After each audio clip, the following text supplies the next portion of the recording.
But ನಿಮ್ದು ಕೊಡ್ತಿರೋ contents ಎಲ್ಲವೂ ಕೂಡ ಡಿಫ್ರೆಂಟ್ ಆಗಿರುತ್ತೆ, ಅವ್ರಿಗೆ ಇಷ್ಟ ಆಗ್ತದೆ, ಅವ್ರಿಗೆ ಕನೆಕ್ಟ್ ಆಗುತ್ತೆ. ಫ್ರೆಂಡಪ್ಪ ಸುಧಾಕರ ನಮಸ್ಕಾರ. ನಮಸ್ಕಾರ. ನಮಸ್ಕಾರ. ಎವ್ವಿ ಸ್ಟ್ರಾಂಗಪ್ಪ 10 ಬಿಯರ್ ಹೊಡೆದ್ರು ಅಲ್ಲಾಡಲ್ಲ.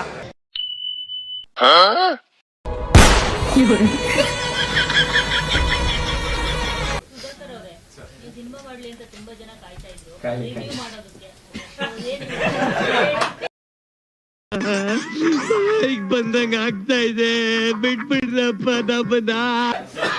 ಇಲ್ಲ ಮಾಡ್ಲಿ ಮೇಡಮ್, ಅವರು ಮನ್ಸಿಂದ ಆಚೆ ಬಂದ್ಮೇಲೆ ಸುಧಾಕರ್ಗೆ ಆಕ್ಟಿಂಗ್ ಬರುತ್ತೋ ಬರಲ್ವೋ ಅಂತ ಅವ್ರು ಹೇಳಿ, ಅವರು ಮಾಡಿಲ್ಲ ಅಂದ್ರೆ ಇನ್ನೊಂದ್ ಸ್ವಲ್ಪ ಪ್ರಿಪರೇಷನ್ಸ್ ಮಾಡ್ಕೊಂಡು ನೆಕ್ಸ್ಟ್ ಸಿನಿಮಾದಲ್ಲಿ ಬೆಟರ್ ಆಗಿ ಮಾಡ್ತೀನಿ.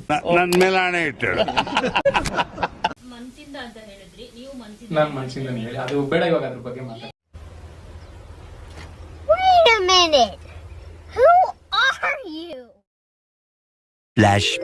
ಏರಿಯಾದಲ್ಲಿ ನಂಬರ್ 1 ಕುಡುಕ್ರು ಯಾರು ಅಂತ ಕೇಳಿದ್ರೆ ಪ್ರತಿಯೊಬ್ರು ನಿಮ್ಮಿಬ್ಬರ ಹೆಸರನ್ನ ಹೇಳ್ತಾ ಇದ್ದಾರೆ.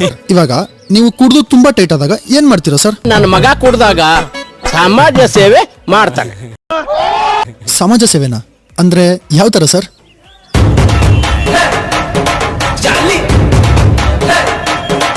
But for the first time ನನಗೆ ಒಂದು ಸಿನಿಮಾ ಡಿಸ್ಟರ್ಬ್ ಮಾಡ್ಬಿಡಿ, ಅಂದ್ರೆ ನೈಟ್ ನೋಡ್ಕೊಂಡ್ ಬಂದ್ಮೇಲೆ ನೈಟ್ ಎಲ್ಲ ಅದ್ರ ಬಗ್ಗೆನೇ ಥಾಟ್ಸ್.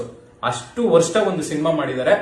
ಆಯ್ತು, ಆಮೇಲೆ ಮ್ಯೂಸಿಕ್ ಅದ್ರ ಸಂಬಂಧನೇ ಇಲ್ಲ, ಏನೋ ಒಟ್ನಾಗೆ ದಡಬಡ ದಡಬಡ ದಡಬಡ ಅಂತ ಥಿಯೇಟರ್ ಅಲ್ಲಿ ಸೌಂಡ್, ಕಿವಿ ಕಿತ್ತೋಗ ಸೌಂಡ್, ಇರಿಟೇಷನ್, ಒಂದೇ ತರ ಆಕ್ಟಿಂಗು.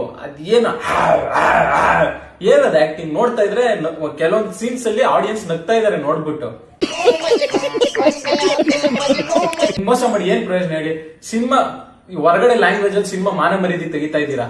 ನೀವು ಹೋಗಿ ಆ ತೆಲುಗು ರಿವ್ಯೂವರ್ಸ್ ನೋಡಿ, ಹಿಂದಿ ರಿವ್ಯೂವರ್ಸ್ ನೋಡಿ, ಈ ತರ ಒಂದು ಕಚಡ ಸಿನಿಮಾನ ಯಾಕೆ ಮಾಡ್ತಾರೆ ಅಂತ ರಿವ್ಯೂಸ್ ಆಗ್ತಾ ಇದಾರೆ. ನಾನು ಗೊತ್ತಿಲ್ದೇನೋ ಗೊತ್ತಿದ್ದೋ ಒಂದು ರಿವ್ಯೂ ಕೊಟ್ಟಿದ್ದೀನಿ. ನೋಡಿದ್ರೇನ್ರಿ, ಊಸರು ಬಳ್ಳಿ ಇದ್ದಕ್ಕಿದ್ದಾಗೆ ಬಣ್ಣ ಬದಲಾಯಿಸೋ ತರ ಮಾತೆ ಬದಲಾಯಿಸ್ಬಿಟ್ರು. ಬಟ್ ಅದು ನಾನು 1 hour ಅಲ್ಲೇ ಡಿಲೀಟ್ ಮಾಡಿದೆ. ಯಾರೋ ದೊಡ್ಡವರು ಹೇಳಿದ್ರು ಇದೆಲ್ಲ ಮಾಡೋ ತಪ್ಪು, ನೀನು ಒಬ್ಬ ಸಿನಿಮಾ ನಟ ಆಗ್ಬೇಕಾಗಿರೋನು, ಮುಂದೆ ಇದು ಮಾಡೋ ತಪ್ಪು ಅಂದಿದ ತಕ್ಷಣ ಸಾರಿ ಕೇಳಿದ್ದೆ. ದಯವಿಟ್ಟು ಕ್ಷಮೆ ಇರಲಿ ಎಲ್ಲ ಕರ್ನಾಟಕದ ಜನತೆ, ಮೀಡಿಯಾ, ಕನ್ನಡ ಚಿತ್ರರಂಗ ಮತ್ತೆ ಪ್ರತಿಯೊಬ್ಬರಿಗೂ ನನ್ನ ಕಡೆಯಿಂದ ಸಾರಿ. ಸೊ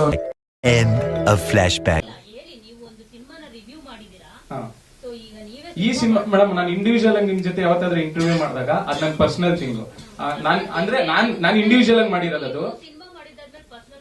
ಓಕೆ ಏನು ಹೇಳಲ್ಲ, ಯಾಕೆ ಹೇಳ್ಬೇಕು? ನಾನು ಇಂಡಿವಿಜುವಲ್ ಆಗಿ ಕೇಳಿ ಆಯ್ತು. ಇಂಡಿವಿಜುವಲ್ ಆಗಿ ನಿಮ್ಗೆ ಯಾವಾಗಾದ್ರೂ ಇಂಟರ್ವ್ಯೂನೋ ಇಲ್ಲಾಂದ್ರೆ 1-on-1 ಕಾನ್ವರ್ಸೇಷನ್ ನೀವು ಕೇಳಿದಾಗ ಅದ್ರ ಬಗ್ಗೆ ಡೆಫಿನೆಟ್ಲಿ ಆನ್ಸರ್ ಮಾಡ್ತೀನಿ. ಏನು ಹಿಂದೆ ಮುಂದೆ ಹೇಳಲ್ಲ. ಯಾರು ಮಾಡಕ್ ಸಾಧ್ಯ ಆಗಲ್ಲ. ಬಟ್ ಇದು ಒಂದು ಸಿನಿಮಾ, ಇಡೀ ಫುಲ್ ಟೀಮ್ದು.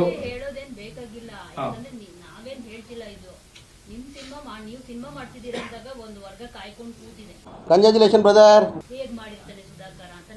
ಇಲ್ಲ, ನಮ್ ಇಷ್ಟಪಡೋ ಒಂದು ವರ್ಗನೂ ಇದೆ ಬಿಡಿ ಮೇಡಮ್, ಅವ್ರು ನೋಡ್ತಾರೆ. ನೋಡ್ಬೋದು, ಬಟ್ ಇನ್ನೊಂದು ವರ್ಗ ಹೇಗ್ ಮಾಡಿರ್ತಾರೆ ನೋಡೋದು, ಅದು ಮೇನ್ ಇಂಪಾರ್ಟೆಂಟ್ ಆಗುತ್ತೆ. ಸೊ ಅದನ್ನ ಫೇಸ್ ಮಾಡಕ್ ಯಾವ ತರ ಸಿದ್ಧ ಆಗಿದ್ದೀರಾ ಅಂತ. 2 ವರ್ಗದವರು ಸಿನಿಮಾ ಸಕ್ಸಸ್ ಆಗುತ್ತೆ ನಿಮ್ಮ ವ್ಯೂ ಅಲ್ಲಿ ಹೇಳಿ. ನೋಡ್ಲಿ ಮೇಡಮ್, ನೋಡ್ಬಿಟ್ಟು ಅವ್ರು ಕೊಡ್ಲಿ ರಿವ್ಯೂ. ಸೂಪರ್ ಆಗಿದೆ. ದುಷ್ಟು 2ನೇ ಭಾಗ ವೇಟ್ ಮಾಡ್ಬೇಕು ನಾವು. ಮಾಡ್ತೀರಾ ನಿಮ್ ಸಿನಿಮಾನ? ನೀವೇ ರಿವ್ಯೂ ಮಾಡ್ತೀರಾ ನಿಮ್ ಸಿನಿಮಾ? ರಿವ್ಯೂ ಹೆಂಗ್ ಮಾಡೋದು? ನಮ್ ಸಿನಿಮಾನ ಹೆಂಗ್ ರಿವ್ಯೂ ಮಾಡಕ್ಕಾಗುತ್ತೆ? ಗೊತ್ತಾಗುತ್ತಲ್ಲ ಸರ್, ಬೇರೆ ಸಿನಿಮಾಗಳನ್ನ ರಿವ್ಯೂ. ಅದೇ ಬೇರೆ ನಮಗ್ ಮಾಡಿದ್ರೆ ತಾನೇ ರಿವ್ಯೂ. ಈ ಮೂವಿ ಇದೆಯಲ್ಲ, ಒಂದ್ ಮಿನಿಟ್ ಇರಿ ಸರ್, ಒಂದ್ ಸ್ವಲ್ಪ ಕಣ್ಣೀರು ಒಳಸ್ಕೊಳ್ತೀನಿ. ಈ ಮೂವಿ ಇದೆಯಲ್ಲ ಸೂಪರ್ ಆಗಿದೆ. ಏನ್ಗೆ ಹೇಳ್ತೀರಾ? ಹೌದು, ನೀವು ನಿಮ್ ಸಿನಿಮಾ ರಿವ್ಯೂ ಮಾಡ್ಕೋಬಹುದು. ಕುತ್ ನೋಡಿದಾಗ ಇಲ್ಲ ಇದು ಚೆನ್ನಾಗಿಲ್ಲ ಅದು ಚೆನ್ನಾಗಿಲ್ಲ ಅಂತ ಹೇಳ್ಬೋದು. ಸರಿ, ರೆಡಿ ಮಾಡಿ ಇಟ್ಕೊಂಡಿದ್ದೀನಿ ಬ್ರದರ್. ಸಿನಿಮಾ ರಿಲೀಸ್ ಆದ್ಮೇಲೆ ಮಾತಾಡೋಣ, ರಿವ್ಯೂನು ಮಾಡ್ತೀನಿ. ಖಂಡಿತ ಮಾಡಿ ಸರ್, ನಿಲ್ಲಿಸ್ಬಿಟ್ಟಿದ್ದೀರಲ್ಲ ಅದಕ್ಕೆ ಹೇಳ್ತೀನಿ ಮಾಡಿ ಅಂತ. ನಿಲ್ಸೋ ತರ ಮಾಡಿದೀರಾ. ಮೊಬೈಲ್ ಸ್ವಿಚ್ ಆಫ್ ಮಾಡಿ ಜಾಲಿ.